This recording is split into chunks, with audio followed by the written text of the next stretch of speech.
This is Center Stage, putting your firm in the spotlight by highlighting business owners and other industry experts to help take your firm to the next level. Hey everyone, and welcome to Center Stage. I am your host, John Henson, and this week, talking once again about podcasting. We talked back in episode number 33, just about all of the benefits of podcasting and why you should have one for your firm. So if you're on the fence about that, definitely go back and check that episode out.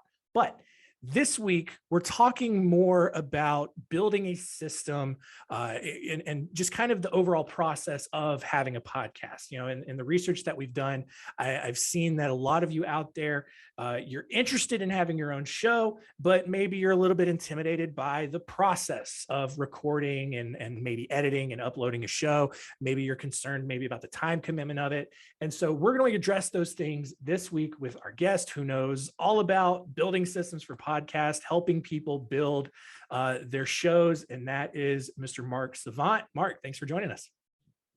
Yo, John, thrilled to be here. Can't wait to talk shop. So yeah, before we jump in, give us the quick intro. How did you become a podcasting guru? Whew. So I was in the insurance industry for about a decade, 10 to 15 years after I graduated from college. And I was looking for a new challenge, looking for a way to actually experiment. The world is changing really rapidly. And I kind of recognized that if I wasn't evolving my own skill set, I was going to get left behind. I'm not going to be able to keep up with the young guns. This technology communication has changed so quickly. So I started off on this path to learn new skills, to find something that was going to allow me to stay competitive in the marketplace. And I tried, gosh, John, dozens of different types of strategies and potential business opportunities. And then I recognized, I said to myself, I'm learning so much from podcasts. I'm going on my jog every night. I'm driving home from the office every night. I'm listening to podcasts so that I can learn. Why don't I try that? And so I launched my first podcast, The Awesome Dad Show, about 5 years ago. I was on, and within a month, I was in love. I was talking to professional athletes, presidential candidates, community leaders in my community. I live in Broward County. It's the largest per population county in the United States, I believe. It varies, a little bit, but it's a very large county. All of a sudden, I'm on the phone with the mayor of the county. So I'm saying this is a powerful tool. And I launched the Awesome Dad Show. I was meeting all these great people. But what I found, John, is that people weren't paying me to teach them how to be a better father. They were paying me to teach them how to launch and scale their podcast and how to use the podcast as a social media asset. And long story short, Mark Savant Media was born, and I've released hundreds of episodes, worked with dozens of clients. And I mean, it's crazy, bro. It's just like, once you start to get it, it starts to really build momentum. So it's a really cool time. Yeah. And not to mention, it's a lot of fun to do. It's, you feel like a big deal doing it. You get the nice setups here, for people watching on video. We both have nice mic setups here, and we look like professional podcasters. But yeah, so, just to kind of jump into this, in the last, episode 33, we talked about all the benefits of having a podcast. It helps you build your credibility, show off that expertise. It could be a great way to nurture those referral relationships if you have people on as guests. But let's talk about the actual components of building a show. And I think kind of where everybody wants to start is, what kind of equipment do I need? So what are the absolute essentials for having a podcast? Well, quite frankly, the only essential you have in your hand, or you're probably listening on now, it's your phone. That being said, if it's my understanding that a lot of the listeners here are going to be in the financial industry, white collar professionals. You got to show up, you got to sound good, you got to look good. Okay. We're not just talking, I'm hosting a baking show in my mom's kitchen, right? We actually need to look and sound the part. So the answer is, it depends. It depends on, are we going to be recording virtually like this via Zoom? Are we going to be recording in person? So it depends, but minimum, you're going to want to have a good webcam that's 1080p, high resolution webcam. And you're going to want to have a decent microphone, which will run you about $100 for a decent microphone. And that's really, some headphones, you probably got those, maybe a ring light, so that you have the light on your face, not blasting you out, making you look like a shadowy demon or something like that, right? We want to make sure that Right. we've got light shining on our face. So Yeah. again, it kind of depends on your setup, but generally speaking, a mic and a webcam and some headphones, decent internet connection, and you're pretty much good to go. Yeah. And especially early on, you don't have to invest hundreds and hundreds of dollars into this. I mean, you mentioned a good microphone costs about $100. I mean, I use for like a show that I do just in my personal life, I use a blue snowball, which is you can find for like 50, $60 on Amazon. Sounds great. Gets the job done. I mean, this is the one that I use here is a blue Yeti, about 100, $120. That'll definitely get the job done. The webcam that I use, another $120 maybe. So yeah, it's not a huge financial investment to get a show off the ground. Well, and it's also important, John, you bring up a good point. There's a lot of different types of microphones. Yes. So, it's not, in my opinion, it's not so much the financial, how much is it's going to cost me up front. It's how much time am I willing to commit to it? Because you can do it the long, hard, confusing way, watching dozens of YouTube videos from dozens of creators, all giving you dozens of pieces of advice. And then it's like, you're trying to build a show with Legos and Lincoln Logs and cement, and it's just not a cohesive thing, right? Yeah. So I think that's part of the advantage of working with someone who's been in the industry a while, that they so you can actually have a cohesive plan, because different microphones sound different. If you're on a Blue Yeti, you're going to use it in a different way than you will, for example, the Shure SM7B that I'm using now. I don't want to make things too complicated, but it's just important to understand that understanding your space, understanding where and how you're going to be recording is going to be an important factor in choosing the right equipment. Yeah. Yeah. And also like you mentioned, I mean, there are so many resources out there that really do simplify the whole process. And, and you can graduate to more advanced equipment as you get more comfortable with it, especially, if the show gains momentum and you really get into a good rhythm and you enjoy doing it. So yeah, I 100% agree with that. Now, when it comes to the kind of show that you're going to do, how do you help people make that decision? Is it benefits between doing just a solo show versus having interviews on a weekly basis? Can you do both at the same time? What do you kind of recommend as a best practice there? Well, and again, this is one of the reasons why you really want to get granular. One of the first things I do when I sit down with clients is ask them, why do you even want a podcast? Why do you want it? Because the reason for the podcast is going to dictate kind of the formatting. I find typically that interview style podcasts or conversational type podcasts tend to work out a lot better, especially out front, because it's more natural. It's easier to go in and ask questions to someone that you're genuinely curious about. And it makes for a more compelling, I think, listening experience, rather than just hopping on solo and giving a 15-minute dissertation. People's eyes tend to glaze over.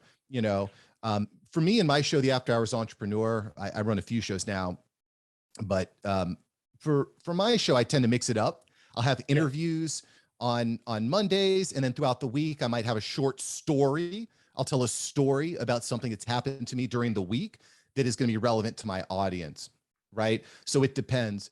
And, I just want to put it out there that one of the ways that you can really monetize a show, because it's going to be a time commitment, it's going to be a monetary commitment, but one of the ways that you can monetize your show immediately is with that interview style strategy. Not because you actually want to grow a huge show that has hundreds of thousands of downloads, that has these big sponsors like that. That's a ways down the road, but you can start monetizing a show from day one, because you can use it as a lead generation tool. And what I mean by that is, you call people, you invite people that are potential clients onto your show with you. Yeah. Okay. You bring potential clients or potential referral generators onto the show with you. You develop a relationship, you promote them, you make them look like geniuses. And then before you know it, they're sending you leads. Or maybe they say, hey, I'd like to learn more about your financial services. I'd like to learn more about your law services. How can you help me?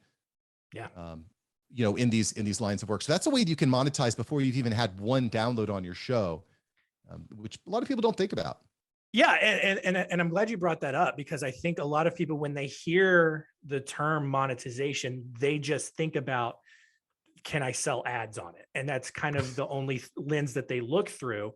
But I think that monetization, I think another way of people see it the way you described is getting some sort of ROI from it. I know, especially in the legal space, with any kind of marketing, lawyers always really want to know, well, what kind of ROI am I going to get on a podcast? Yeah. And to your point, that's how you do it, especially if you have guests on, where it's that nurturing those referrals. Then all of a sudden their network is now contacting you. You build clients out of that Yeah. versus selling ads and something like that. Yeah, let's just play a quick role play here, right? Yeah. I send you a DM on LinkedIn and I say, "Hey John, I'm an attorney. I'd love to talk to you about my law services. Do you have 30 minutes?" There's no way. It's not going to, you're going to be Exactly. like, what are you doing creeping in my DMs? But if I send you a DM that says, "Hey John, I love what you're doing. I'd like to invite you onto my podcast for 30 minutes to talk about what you do." You are going to jump at the opportunity. You're gonna be like, "Okay, how do I sign up?" Then all of a sudden you've connected with a potential lead. And that strategy works. It works. I don't know what else to say. Yeah, absolutely. And even if I don't need those legal services at the time, you have not only planted a seed in my mind, but you have also just showered me, and I am well within your good graces, that now you're top of mind. If I'm talking to someone in my network who now needs a lawyer, I'm like, oh, hey, I was just on this guy's podcast. Maybe he can help you out. Maybe she can help you out. Go contact them. And now you're accessing, leads and generating business that you may have never had a chance to get in the first place. Yeah, it just works. And even more to that point, John. Okay, the person says, "Okay, cool. I'd like to be on the Spotlight Branding podcast. Let me connect with John." They fill out the form. Now their name, their email, their phone number is going to be generated into a list automatically, into a list, so that every 6 months, every year, you can send, every birthday, whatever, you can send them an email that says, "Hey, just a reminder, this is a change that's happening in the legal space. If you have any questions, let me know." They're going to be much more likely to call you and open up that form, because you've shown them, you've reciprocated, you've highlighted them. Now they're just going to want to repay the favor, or even just selfishly, they want to talk to someone that's in their world and that they know, like, trust. Yeah, absolutely. So kind of switch gears a little bit here. One of our core values here at Spotlight Branding is systems are life. We are huge on systems and processes, making sure that we follow everything, making sure everything's, simple, repeatable, all that kind of good stuff. And so I think that if you are going to do a podcast, especially, because there are a few steps involved in the overall production, I think it is really important to have a system in place for that. So what sort of tips do you have, broadly speaking, to systematizing the entire process of a podcast episode? I mean, from like setting a recording time, maybe an interview schedule, booking people, to like coming up with release dates, all, like, just the entire process. Whew, that's a big question. That's a big question. So, I mean, the first step sounds obvious, right? But it's just trying to write down all the different steps. I have a lead magnet over at marksavantmedia.com that kind of breaks down all the different steps in the process over at marksavantmedia.com. But I think first off, John, is getting clear on what are the different steps, right? So, for example, reach out to guest books. The Zoom link automatically gets sent. The calendar link automatically gets sent on their side and on my side. We meet, we record. Then I send it over to my production team, which I have a production team, which, oh my goodness, saves me so much time. But, or maybe you decide that you want to be an editor and you do the editing yourself. That's fine. Do the editing, write the show notes, post it to your podcast platform. Then whatever your promotion strategy is, right? Share it on my LinkedIn profile, my Instagram. I send it out to my email list.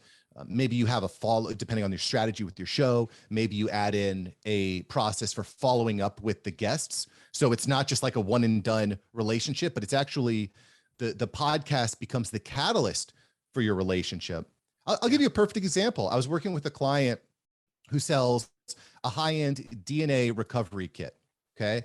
And he sells it to law enforcement agencies, big budgets. Okay. And we were trying to think of ways that we could get him on the phone with the right people. And just like we kind of talked about before, what he does is he reaches out to the decision makers in these agencies.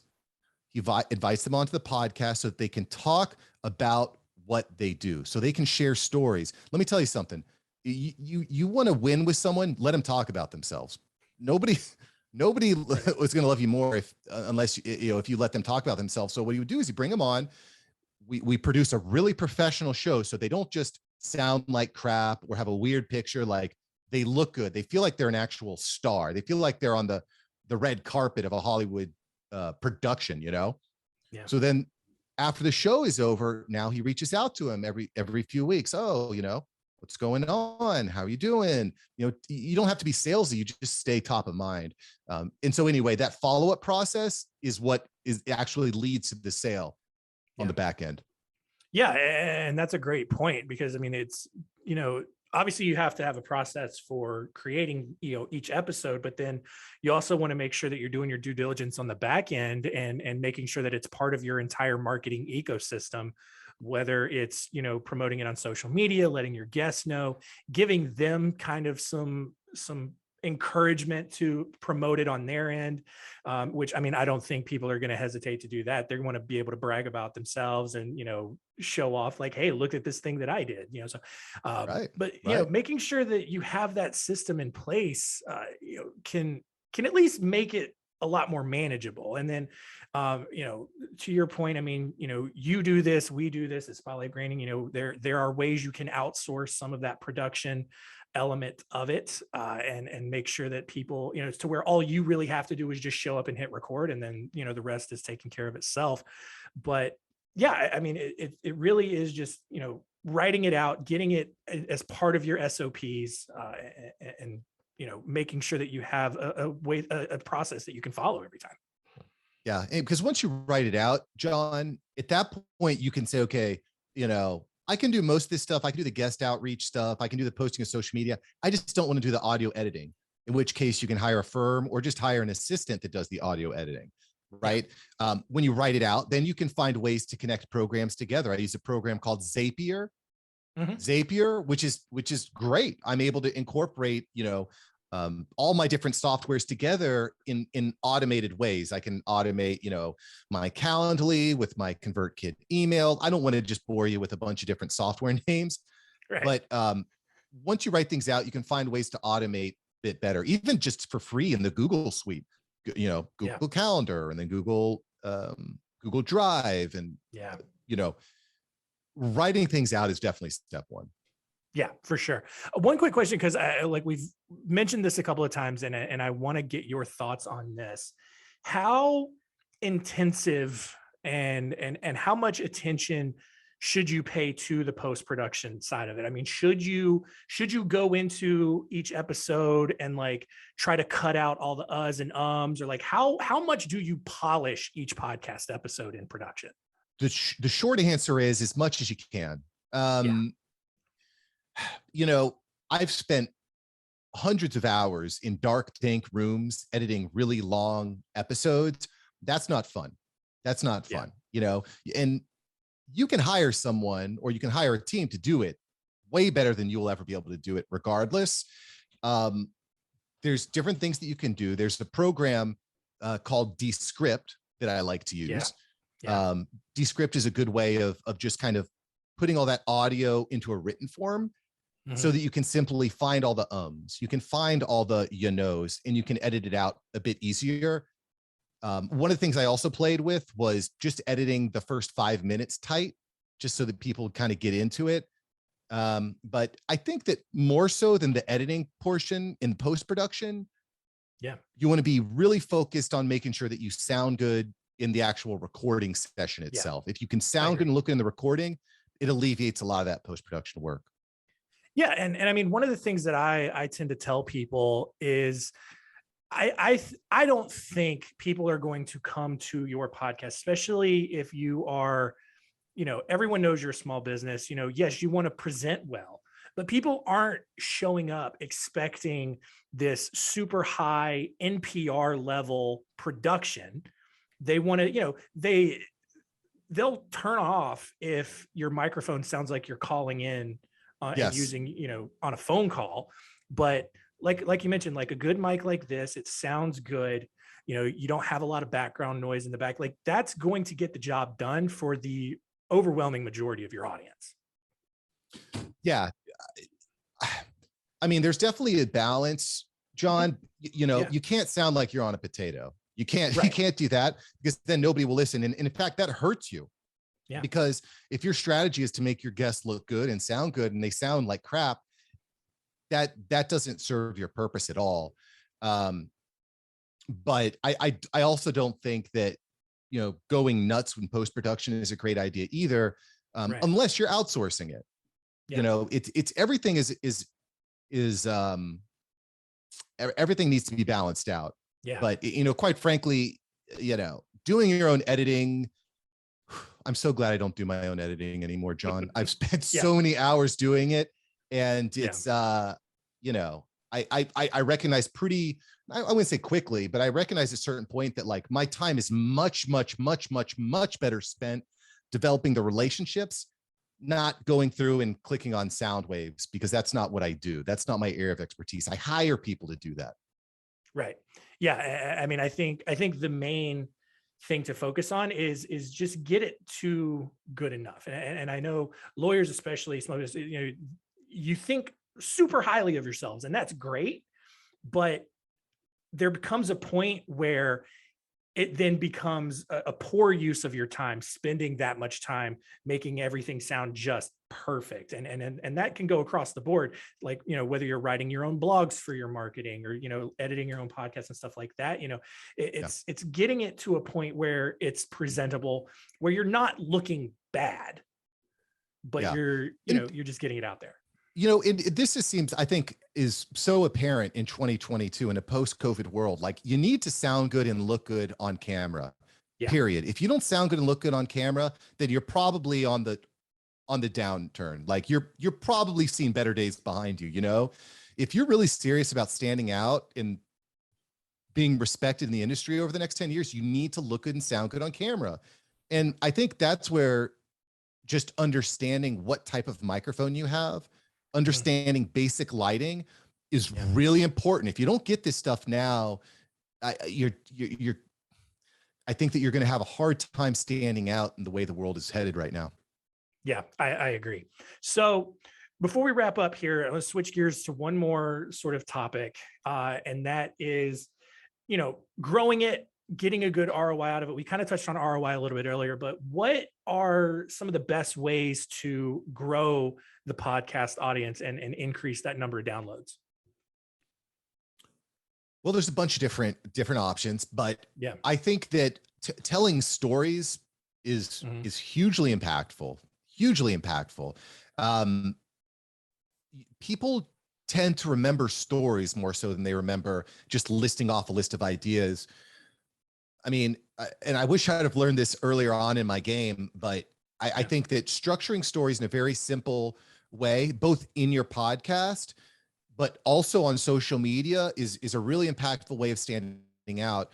Just a few months ago, I started using this strategy, John, where on social media, I would start off my post with a hero or person, a conflict, and a resolution. Hero, conflict, resolution. Wouldn't you guess it? My social media platform started growing much faster. I was doubling the engagement on my posts. I was getting reshares. I still am. Yeah. Same thing on my podcast. Same thing on my podcast. So that's, I think, something we should all be thinking about. If you're going to be, you have to tell stories. A, and B, I think that making your podcast as visible as possible is important too. There's so many like simple things that can be done, whether it's the keywords in your title. I'll give you another good example. The first show that I host or launched. It's called the Awesome Dad Show. But when I launched it, I was trying to figure this thing out. I had no idea what I was doing. I said, I want to combine fatherhood with being active, being an active dad. Act-a-Dad. Yeah, that'll be the name, Act-a-Dad. And I spent tons of time developing out the artwork and everything, posted it, everything looked great. And then I was like, yes, we're live. Act-a-Dad is live on YouTube. I can go watch videos. I'm going to recommend it to all my friends. And I go to YouTube and I type in Act-a-Dad. And do you know what YouTube said to me, John? It said, do you mean Actividad? And I couldn't even search for Act-a-Dad on YouTube because it thought that I was misspelling a Spanish word, actividad. Yeah. Okay. You couldn't find it. And, you know, it's simple things like that. Understanding your audience, understanding what they're looking for, understanding how to be found. Yeah. It makes a huge difference. I switched the name to the Awesome Dad Show, and guess what? People started finding me. Yeah. Crazy, right? People started finding me. I started getting more downloads, and you know, it's those small tweaks like that. I still get people. I just a few weeks ago, an ex-NFL player reached out to me and said, "Hey, Mark, I love the Awesome Dad Show. I'd like to be a guest, and now I have a new relationship with a professional athlete." So it's these kind of small things that can really pay off, and that's why I think it helps to have some structure and guidance when you're starting off your podcast. Yeah, and that the point you made about storytelling, you know, in terms of like formatting a show, I think if you are going to do just a solo monologuing show, it's got to be stories, you know, Yeah. or it's got to be really short episodes. I mean, I do another podcast here with Spotlight Branding called Law Firm Marketing Minute. It's just me. I talk for anywhere from 7 to 10 minutes about a marketing thing, and then I'm out because I know that there's a point where it's just gonna glaze over. People will tune it out.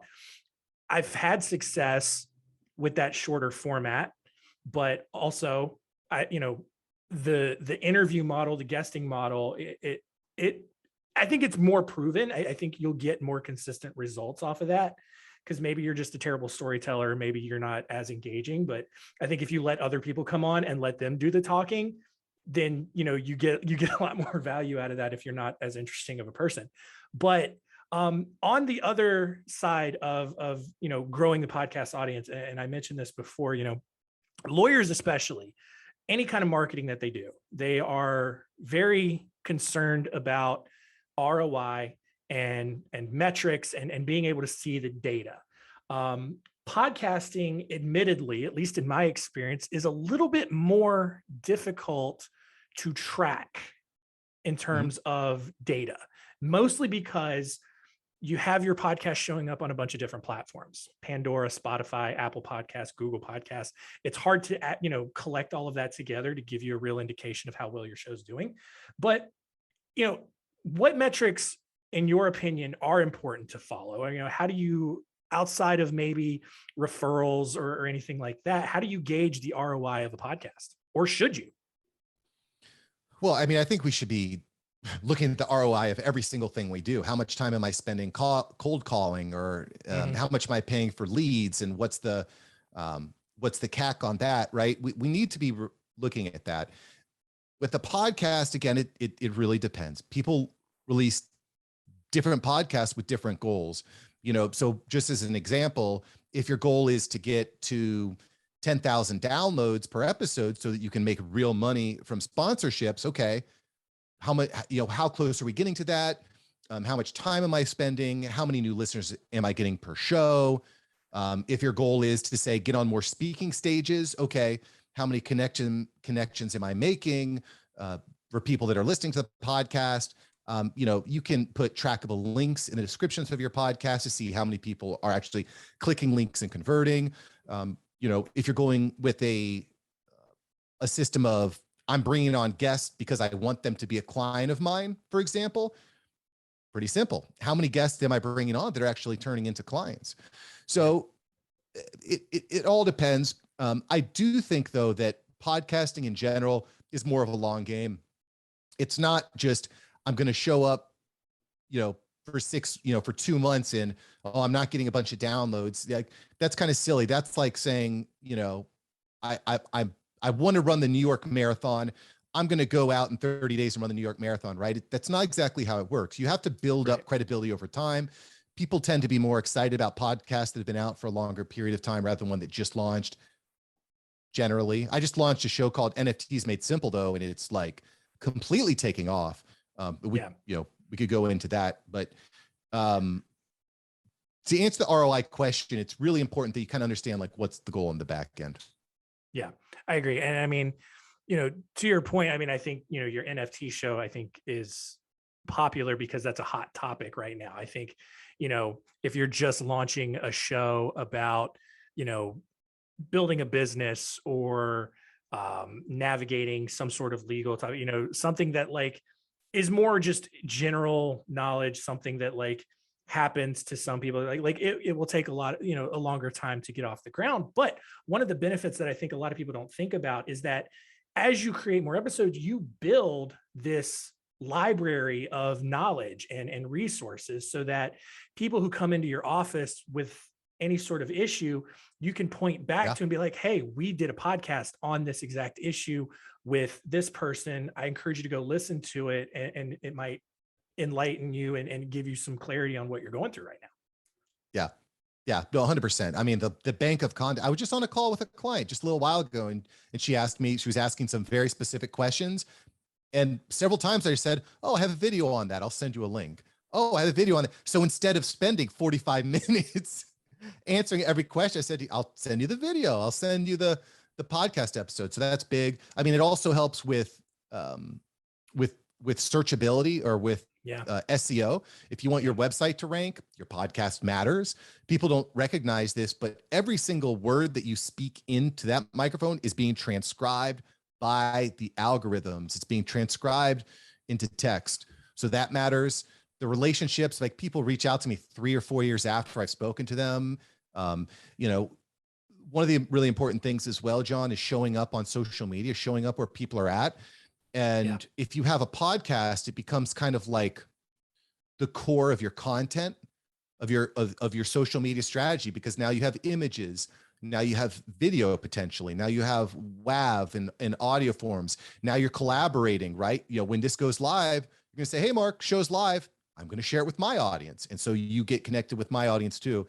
I mean, there's just public speaking engagements. I'm getting a lot of public speaking opportunities now. It's not as simple as like, a lot of, I think the traditional way that people build business, they just pay for leads. I'll go to Quote Wizard. I'll pay them $15 a lead and I'll see what percentage I convert. Podcasting is a much more emotional connection. It works on a different axis. Yeah, I completely agree. We were talking offline. You have a masterclass that you offer.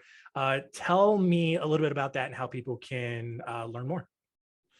Yeah, so the podcast Savant Mastermind is awesome. Each month we have a particular topic, and I just say, hey, give us 45 minutes a week to work on the chat, whatever the topic is for the week. This week we're working on Mastermind. So everyone each week takes 30 to 45 minutes and just writes down a list of stories. We're fleshing out stories so that we get better at storytelling. The month before, I would say, hey, take 30 to 45 minutes a week and let's work on your show's searchability. Let's work on your keywords. Let's work on your email signatures. Let's work on the description in your title and in your show notes. So it's like each month we're working on a particular topic. And that's supplemented by live video. I go through with live video, and we also have a monthly meetup where you can actually ask your questions in real time and grow. Because again, some clients are just like, Mark, I just want to send you I just want to fill out a form and send you the video and you do the rest. That's cool. But a lot of people are just like, I kind of understand that it's important to level up my skills in this field.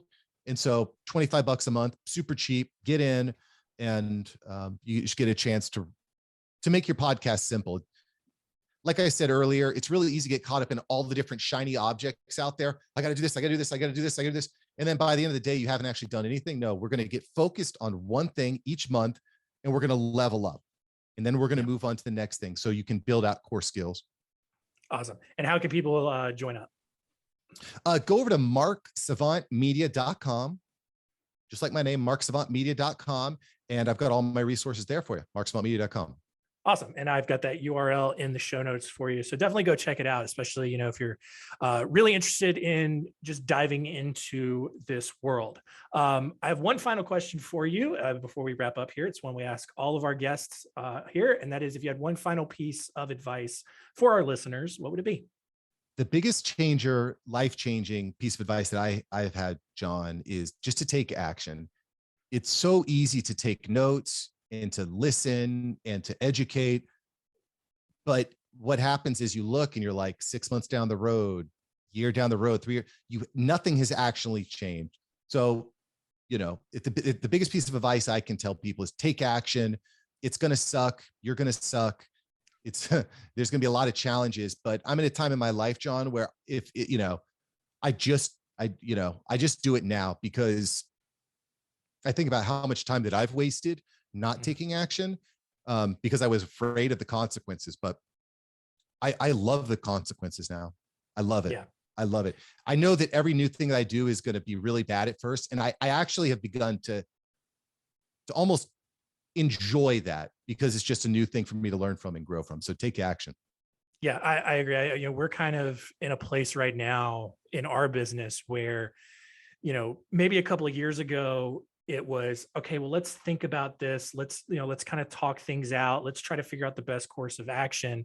And now it's like, no, let's just try it. See what happens. If something breaks, cool, we can fix it. We know how to fix it. And I think even at the end of the day, if you try something and it doesn't work out, you've still learned something from the experience that can help you farther down the road. I think that's really what wisdom is. It's learning from all the things that you tried that didn't work out, or, applying that knowledge of everything along the way. So definitely love that, and a good little nugget there.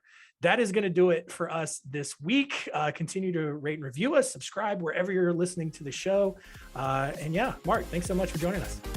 John, it's been a real pleasure, brother. Honored. Thanks for listening. To learn more, go to spotlightbranding.com/centerstage.